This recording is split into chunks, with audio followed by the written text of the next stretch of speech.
Tracking the latest developments tonight in a deadly crash in New Hampshire that claimed the lives of 7 motorcyclists. As we first told you on Eyewitness News at 5 over on WPRI 12, a new federal inspection report details what the driver of the truck that crashed into those motorcyclists was allegedly doing in the moments leading up to the crash.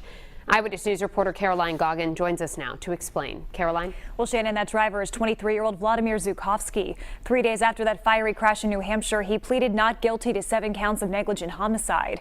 Now a new report shows he was under the influence when his actions took 7 lives.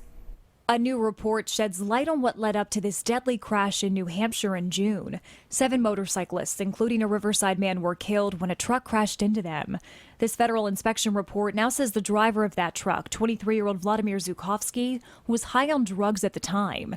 It says Zhukovsky claimed to have been reaching for a beverage on the passenger side of the vehicle when the vehicle crossed over the double solid yellow line into the eastbound lane, striking a group of motorcyclists. The report didn't say what kind of beverage Zhukovsky was reaching for. It also says the 23-year-old, who was driving for a West Springfield transportation company at the time of the crash, was under the influence of a narcotic drug or amphetamine. As we've reported, Zhukovsky's had multiple run-ins with the law. In fact, Connecticut officials had alerted Massachusetts about a previous drunk driving arrest of his. Investigators later determined the Massachusetts Registry of Motor Vehicles didn't act on that, nor had the RMV acted on thousands of out-of-state notifications about serious driving violations.